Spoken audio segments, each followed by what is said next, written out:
السنة اللي فاتت لو كان معاك 100 جنيه في شهر أكتوبر، قيمتها السنة دي في أكتوبر 81 جنيه. وده مش كلامي، ده كلام البنك المركزي المصري اللي أعلن إن معدل التضخم الأساسي ارتفع ل 19%. السؤال بقى إزاي تحافظ على قيمة فلوسك وإيه هي أفضل وسيلة للاستثمار؟ هقولك إن واحد من أكبر البنوك في أمريكا والعالم هو بنك جولدمان ساكس كان بيقولك ايه افضل وسيلة للاستثمار تحافظ بيها على فلوسك وبالذات في مصر.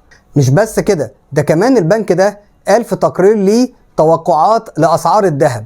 بس قبل ما نعرف مع بعض، لايك وشير وفولو وتعالوا نعرف مع بعض. مؤخرا لقينا بنك جولدمان ساكس توقع في تقرير ليه سيناريوهات كتيرة جدا لاسعار الذهب، ولكن اكتر سيناريو كان بيتوقعه البنك هو وصول أونصة الذهب ل 2250 دولار للأوقية. في الوقت الحالي أونصة الذهب بتوصل ل 1770 دولار، وده وقت تصوير الحلقة. واللي عزز من التوقعات دي لقينا ان معدل البطالة في أمريكا ارتفع بطريقة أكتر من المتوقع. مش بس كده، لقينا ان معدل التضخم في أمريكا انخفض بوتيرة أكتر من المتوقع، يعني وصل ل 7.7 بدل ما كان متوقع 8%. والحاجتين دول من شأنهم ان هم يقللوا وتيرة رفع الفايدة من البنك الفيدرالي الامريكي اللي هو البنك المركزي الامريكي، لان زي ما قلنا ان اكتر عدو للذهب هو ارتفاع سعر الفايدة. لان الفترة اللي فاتت دي لما لقينا ان البطالة بترتفع في امريكا، ده معناه ان في تباطؤ في الاقتصاد وبداية ركود. مش بس كده، ان التضخم اللي هو رفعوا الفايدة علشانه ابتدى يقل باكتر من المتوقع. فلو حضرتك معاك مبلغ من المال حابب تشتري بيه ذهب، احبك تبقى عارف الاتي. اولا، لازم حضرتك ما تشتريش بالمبلغ ده كله مرة واحدة، لا، اشتري على اجزاء.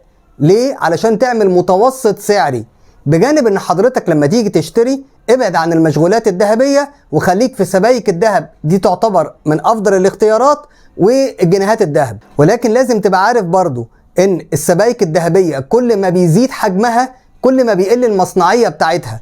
ولكن بيبقى فيها عيب ان حضرتك لو عايز تبيع مثلا جرام او 2 من السبيكة الكبيرة مش هتعرف، هتضطر ان انت تبيع السبيكة كلها. وفي المقابل ان انت لو اشتريت سبايك صغيرة اللي هي بتبتدي من جرام 1 المصنعية بتاعتها بتبقى عالية، ولكن فيها ميزة ان حضرتك تقدر تبيعها بشكل صغير، يعني لو احتجت جرام 1 تعرف تبيعه. ولازم برضو تبقى عارف ان الاستثمار في الذهب ده استثمار من متوسط لطويل الاجل، وانا بفضل شخصيا ان انت ما تبيعوش غير لو محتاج الفلوس بتاعه البيع. ولازم تبقى عارف ان اي دراسة بتتم من بنك عملاق زي جولدمان ساكس او اي مؤسسة مالية تانية، ده بيكون بناء على المعطيات بتاعه السوق في الوقت الحالي. ولكن لازم تبقى عارف ان المعطيات دي ممكن تتغير مع الوقت، فخليك دايما متابع ايه اخر الاخبار علشان دايما تختار افضل استثمار. نيجي بقى ايه هو افضل اختيار علشان حضرتك تحافظ على قيمة فلوسك.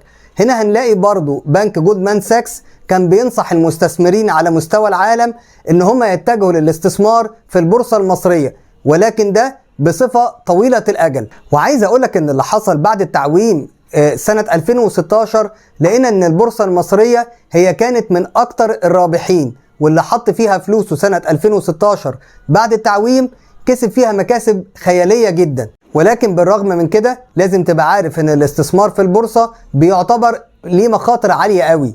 فلو حضرتك مش عارف ازاي تستثمر في البورصة او تشتري في انهي سهم او تشتري وتبيع امتى، فانا انصحك ان انت تروح للبنوك اللي فيها صناديق استثمار، سواء هي متوازنة، يعني مش كل الفلوس اللي انت بتحطها بتروح للبورصة، لا، بيبقى في جزء منها في اوعية ادخارية ثابتة والباقي بيبقى في البورصة، او صناديق تانية بتبقى متوجه كل الفلوس بتاعتها للبورصة. وطبعا اللي بيدير فلوس الصناديق دي بتبقى ادارة محترفة، يعني ناس دي شغلتها.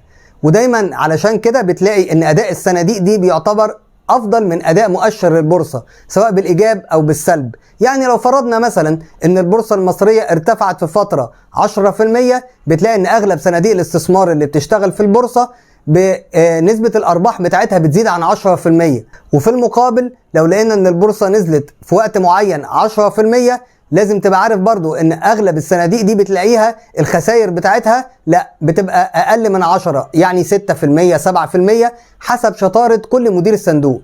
وبرضو لازم تبقى عارف زي ما قلنا قبل كده كتير، الاستثمار في البورصة ما تحطش فيه كل الفلوس بتاعتك. او تحط فيه فلوس حضرتك محتاجها في القريب العاجل. بالاضافة ان انت حضرتك سواء هتشتري في اسهم بعينها او هتشتري في صناديق استثمار، ممكن حضرتك تقسم استثماراتك زي ما قلت في الذهب، يعني تشتري كل فترة بجزء. وبكده نكون وصلنا لنهاية حلقتنا النهاردة. لو عجبك الفيديو لايك وشير وفولو. انا ايهاب يعقوب ودي بانكينج شانل.